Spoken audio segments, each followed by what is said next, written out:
Monday. On a Monday. Monday morning. Monday morning. Just another manic Monday. Monday's come Monday. I don't like Monday. Rainy days Monday. Hi, everybody, and welcome to NSS. This is the Reynolds Report. Well, this is a pretty sad but absolutely wild coincidence. Army National Guardsman Alek Skarlatos from Dancing with the Stars is a student at Umpqua Community College in Oregon, where Thursday's horrifying mass shooting took place. He got a spot on Dancing after being one of 3 Americans who stopped a terrorist attack on a train headed for Amsterdam to Paris back in August. He was on the train because he was on his way home from Afghanistan. Naturally, Alek was shaken by the news of the shooting. He said, quote, "I enrolled there prior to my 2014 deployment to Afghanistan. While I was fortunate enough to be in the right place at the right time in August aboard a train bound for Paris, I only wish that the same could be said for today." He planned on heading back to Oregon immediately. For what it's worth, Alex was taking classes at UCC to become a police officer. It seems like television will soon have more reboots and continuations of previously existing shows than original programs. If you've been paying attention, you'll know that a slew of classic shows are getting brought into the modern age. And the latest of these is the 1980s action-adventure drama MacGyver, which is heading to CBS. We're assuming that all anyone needs to get this thing going is a paperclip, 3 rubber bands, and a cheese grater. The original MacGyver, starring Richard Dean Anderson, ran on ABC for 139 episodes from 1985 to 1992, with 2 made-for-TV movies airing in 1994. The show did decent ratings-wise, and the character became a shorthand slang for performing a fairly complicated task with only rudimentary objects. No word on when production will begin. A prospective juror successfully used the Toronto Blue Jays' upcoming playoff run as a reason not to be a jury member in a murder trial. The man who had been selected for jury duty sent a note to Justice Patrick Smith explaining he has tickets to the October 8th playoff game in Toronto. The man wrote, "I've waited 20 years for a moment like this." The judge and the lawyers agreed to release the man from his civic duty. A bunch of sorority girls were at an Arizona Diamondbacks game on Wednesday, and the TV announcers made fun of them because they weren't watching the game at all. They were just posing for selfies with their food. Selfie time. Do you have to make faces when you take selfies? Wait, one more now. Better angle.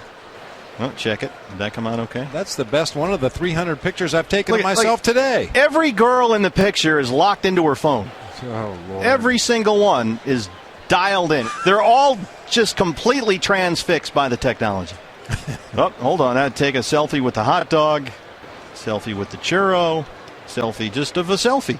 Hey, can we do an intervention? How about if we send Baxter out there and he just collects all the phones? U.S. women's soccer goalie Hope Solo will face domestic violence charges, a court has decided. It's bad, folks. When it's done, Solo could actually qualify as an NFL player.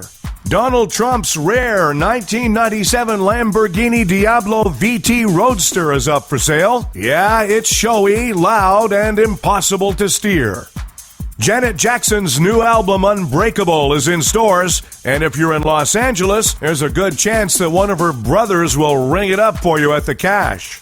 In Spain, Burger King has made its own wine they call the Whopper wine. The wine is so good, when you drink it, you're no longer creeped out by the Burger King King. This year's nominees for the National Toy Hall of Fame include the Spinning Top, Coloring Books, and the Super Soaker. You know, I understand the first 2, but why is R. Kelly in there?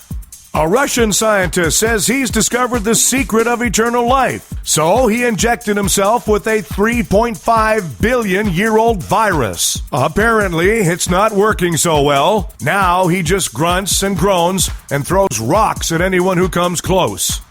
The first private moon landing is now scheduled for 2017. Wait, what? Oh, I'm sorry. I meant to say that the first private fake moon landing is now scheduled for 2017. Police in Philadelphia had no trouble catching a suspect in a pair of burglaries since he was wearing the same Superman t-shirt. Apparently, intelligence is his kryptonite. Forbes' list of the 400 richest Americans is out. Since I know this from loitering at the newsstand while waiting for the bus, I'll assume I'm not on it. And marijuana officially became legal and tax-free in Portland, Oregon on Friday. And now, maybe someone in Portland will finally be able to get their hands on some weed. Thanks, everybody. We have a new episode of the Reynolds Report for you every weekday. The Jewel Radio Network, proud to present Frank D'Angelo and his 18-piece band Fall Concert Tour.